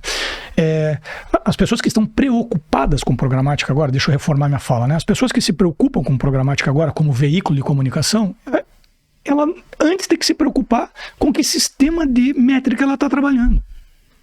Porque um precede o outro. Né? Então, acho que a gente tem que deixar, nós temos que estar antenados, e você está certíssimo, eu também estou olhando o retrovisor e é claro que a gente vai jogar o jogo, né? E vai tentar jogar esse jogo com excelência. Mas o que de fato neste momento eu preciso me preocupar? Essa é a pergunta que você fez. O que eu tenho que me preocupar nesse momento? Então, primeiro, antes da programática, eu estou usando métrica? Isso é real? Eu entendo. Mas você só vai conseguir fazer um plugin na programática com métrica. Porque você vai ter alguém que vai entrar num... E você falou que se preocupa com o cliente. Eu estou preocupado com fazer uma entrega de maneira que exista recompra. Quando a programática gerar recompra, ela gerou o resultado para o cliente. Aí é gol, né? Vai acontecer. Eu não tenho dúvida que vai acontecer, mas de novo, vai ser parte do negócio. Nós temos que estar preparados para isso.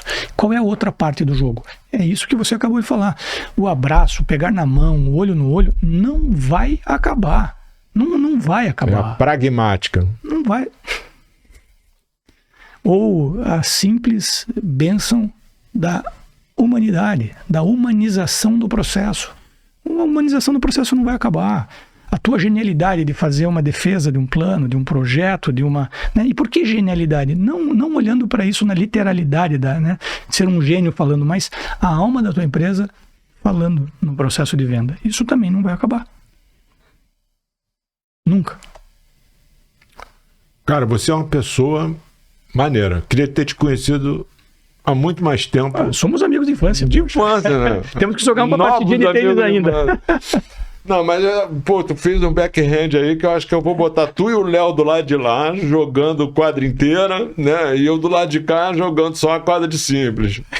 Aí eu jogo bolinha num, bolinha no outro. Irmãozão, olha só.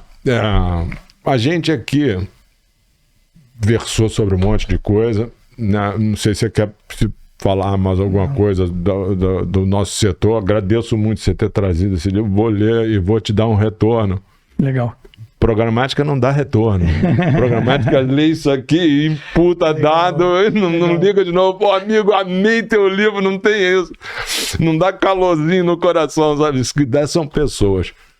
E a gente, quando encerra aqui, caminha para o encerramento do nosso episódio, a gente sempre pede ao amigo por uma frase, você é o dono das frases bacanas, porque eu vou botar num LEDzão meu de grande formato a sua frase com a sua foto. Jota, eu hoje de manhã vindo para cá, né? Eu tive o privilégio de trazer como companhia o meu filho hoje comigo, né? Nessa história de alma. Eu só estou mostrando para ele como as coisas realmente são.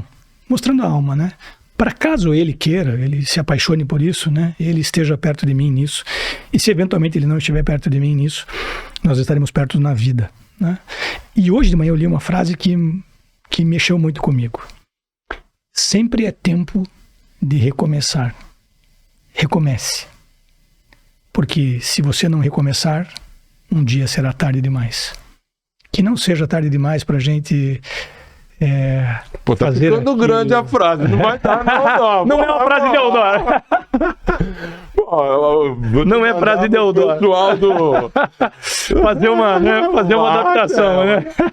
É verdade, essa não é uma frase de Eudoro, né? Mas eu espero que seja uma frase de vida.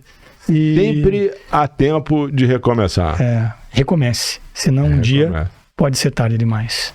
Que a gente não deixe ser tarde demais para a gente recomeçar a pensar em São Paulo. Que não seja tarde demais para a gente recomeçar a pensar em como tornar o nosso negócio excelente, em reconhecer o nosso negócio como um negócio que contribui sim com todo o social. É tempo da gente pensar no ESG a partir do G, das nossas governanças pessoais, das nossas governanças de vida, né? E penso que, como eu te disse, né? Ninguém dá o que não tem ou mais do que tem. Então que a gente...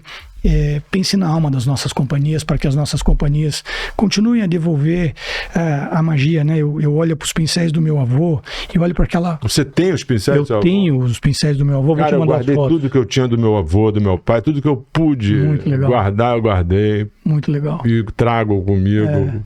E do lado dos pincéis do meu avô, que foi uma figura extremamente importante na minha vida, eu tenho uma foto do meu pai, que foi outro agente extremamente importante, né?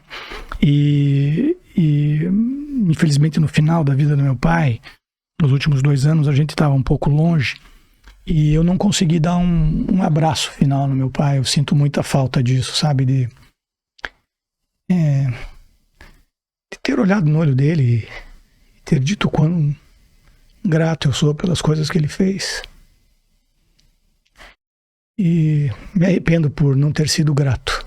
A Outdoor Media vai colocar um spoiler aqui, em janeiro do ano que vem, junto com esse programa todo, algumas palavras em outdoors, só palavras gigantes. E gratidão é uma delas. E que a gente aprenda a ter almas gratas. Obrigado por você criar o AJ Podcast, que dá voz para o nosso negócio. Obrigado por você ser essa alma bonita que traz pessoas importantes, né? Recebi uma mensagem do Rafael, que esteve com você aqui, da Toro Mídia. Uhum. E depois disso ele me mandou uma foto de um top site que ele está colocando lá na cidade dele. E ele falou, pô, cara, obrigado pela dica. Eu troquei essa dica com ele numa convenção da Central de Outdoor, na piscina, brincando de ser amigo, brincando de ser parceiro, brincando porque eu gosto do termo brincar no sentido da cumplicidade da brincadeira. Então uma palavrinha na piscina fez com que ele mudasse um pouquinho a empresa dele. Então talvez uma outra palavra que nessa bênção desse programa que você tenha que mexam em empresas desse Brasil com S e mudem destinos, vai ter valido tanto a pena. Vai ter valido tanto a pena. Então, para os nossos amigos que estão no Brasil, nesse Brasil com S, continuem, né? É sempre tempo de recomeçar. Que vocês não esperem a oportunidade, mas façam a oportunidade a partir de pequenas ações, como a do Rafael, que está colocando o primeiro frontlight dele lá, né? A partir de uma troca. E essa troca que você nos oferece é digna da nossa gratidão. Isso Obrigado. aqui é de coração, tá? Obrigado. Obrigado por você ser o AJ. Meus amiguinhos! Vocês gostaram disso? Gostaram, né? Então, divulga isso, se inscreve, deixa comentário, faz o que tem que fazer. Nós lá no Spotify, nós estamos bombando. Entra lá, segue a gente também no Instagram, se você achar melhor. E eu espero que vocês tenham curtido esse cara, que é um cara maravilhoso. Como é o nome do seu pai? Hamilton Pontarola. Hamilton Pontarola. Esteja onde você... Tadeu.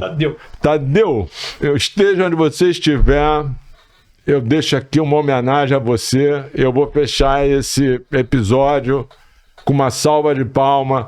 Senhoras e senhores, Alisson Pontarola.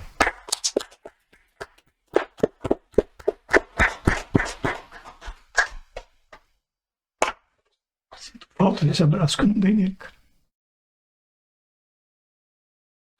Tá nele.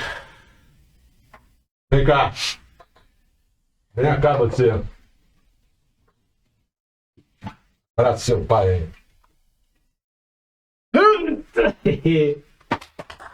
Te amo. Aí. É lindo isso. Cara, Esse moleque é grandão, hein? grandão, já. 15 anos, 1,90m. Vara. Pois é. Joga basquete? Não. Tênis. Tênis também? Tu quer teu pai? Ah, eu parei de jogar, sinceramente. Porque perdia dele. Desafios, né?